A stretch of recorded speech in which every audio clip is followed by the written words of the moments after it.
guys, so I've just come from the premiere of Amina and it was fantastic. It was fabulous. It was everything that you could expect from a premiere, and I've just seen Omotola in the flesh and I now know why she's called Omo Sexy. She is amazing. Those curves for a woman that's had 4 children, wow, her body is hot.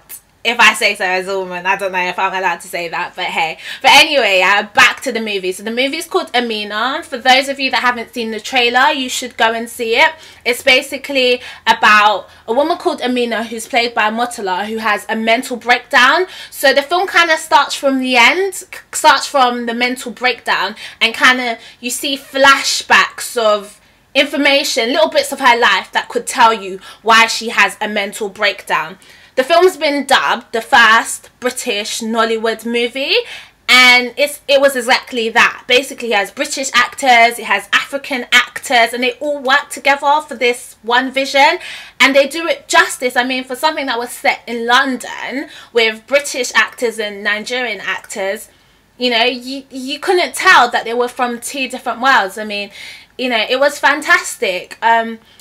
The best parts of the film, I think, was Omotola. From watching this, I just think she is such an underrated actor. I mean, she must be one of Nigeria's best actors. I mean, well, I think everyone else knew that, but maybe I didn't. But yeah, she's amazing. Like, Nollywood crossing over into the UK sector is gonna happen. Like, from watching this film, Nollywood actually can cross over and reach a UK market. But back to the film, because I think I'm digressing. There's shocks in it, so I'm not going to give away who, but you know, it explores homosexuality a little bit, explores teenage pregnancy. What else does it explore? It explores family life. Yeah, so many things. It explores so many issues that I think maybe are key to modern life. I'm not sure. It has like humorous elements. I mean, most of them I didn't find funny. Like, I was sort of sitting there and everyone in the cinema was laughing. I'm not sure if they were meant to be funny, but anyway, it was shot in a mental home, so you know, it was kind of like typical mental, where the people act silly. I mean, I've been to a mental home and it's quite calm, but this was quite erratic, and yeah, there was one mental character who couldn't really act, so you know, and she was like the main mental character. I mean, if you're watching this, I'm sure you know you've come a long way, but you've still got a long way to go.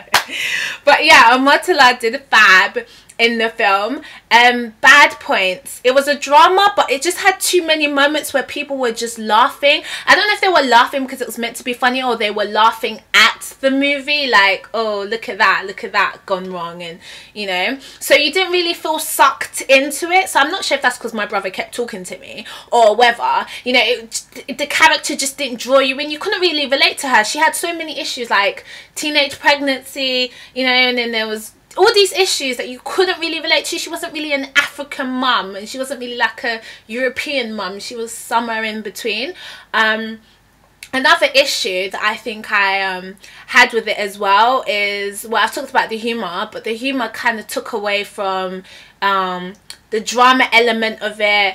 Some of the flashbacks, because basically we're building up to a point where we can understand fully why Omotola had a breakdown, so we're seeing various flashbacks of her past. Some of the flashbacks were random. I mean, what did that really have to... I don't think it was built in a steady way that we could be like, huh, oh, okay. It was kind of just like, oh, let's just throw in all these different parts of her life. And yeah, I don't know, when you watch it, I don't want to give away too much. Okay, now the issue of Van Vicker, because Van Vicker was in this movie. For those who don't know Van Vicker, because I don't know Nollywood actresses, actors by name, he is the Ghanaian actor that's kind of light-skinned, and he's in all the Nollywood movies. He is fine though, so maybe you'll recognise him if think of the hot light-skinned dude. But yeah, when I watched the trailer, I was quite confused as to what his character actually did, who he was. I mean, like, I was thinking, is he a prominent character? Is he not? Like, what is his role? So through most of the movie, you don't actually see him.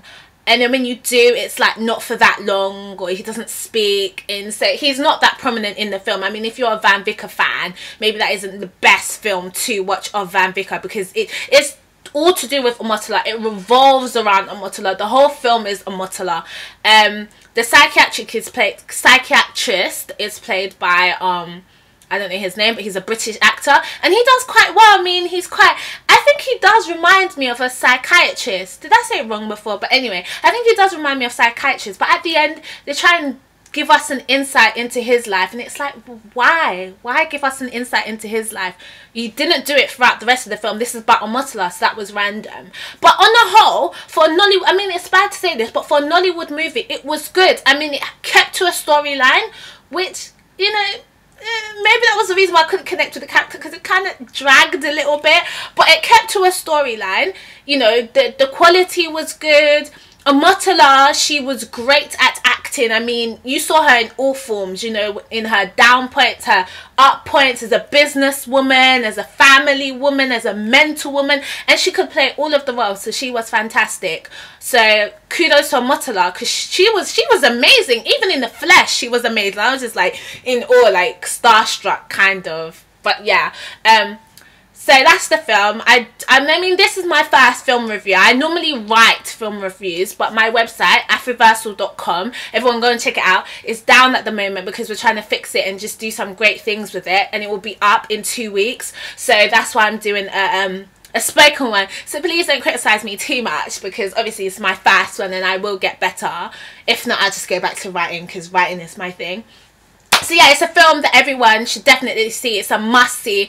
This film is basically bridging the gap between Nollywood and Hollywood, maybe. Yeah, whatever. Anyway, this film shows that Nollywood can reach a British audience. It can reach, you know, Hollywood. It can, you know, be beyond what it has become now. You know, I love Nollywood, and I'm happy that it's gone this far. Criticisms is that, you know, I didn't see any African clothes in it. Omotola didn't really represent to me an African mother as such. There weren't any African languages. So for those of us who are pro-Africa, well, you know, we need to make some films that sort of bridge the gap, but, you know, keep our identity. And it wasn't that the film went away from Africa. I don't know how to explain my point properly, but, you know, it was good. I loved it, and I think everyone should go and watch it, even if I wasn't invited to the premiere as, you know, a writer for Afriversal. Afriversal.com, yes, people go and check it out. Then I would have still gone. I mean, check it out in 2 weeks, because it's not up now, so 2 weeks. But you can follow me on Twitter at Afriversal, at Afriversal, AFRIVERSAL. So yeah, so that's that. Back to the premiere. Now, I was a bit late. You know, some of us have to work, so I wasn't there. But apparently Omotola was 2 hours late. She missed her own red carpet. No Nigerian time in London, though. You have to come for your red carpet. But it was a nice event. You know, everyone dressed up. Some celebs that were there was the black guy from EastEnders. Now, I don't really watch EastEnders, but I recognised him. He's a bit good looking, so maybe if I'm saying that, some of you might know him. And also Kano was there. I'm sure there were some other people there as well that I just don't remember. But yeah. But anyway, I want to just say I appreciate African talent, and the guy who wrote this film, I forgot your name right now, but you are amazing. And Omotola, you're amazing, and all the actors in it are amazing, especially the psychiatrist. I mean, we need to watch out for him. He is a great actor. And sorry if I've spoken so fast, but hey, this is my review on Amina. It is a must watch for someone who goes to the cinema all the time. I'm telling you, it's a must watch. Go and watch it. Omotola is amazing. Whatever ethnicity you are, it's amazing. Check out afriversal.com in 2 weeks. Follow me on at Afriversal. Yeah, and this is my review. So, bye!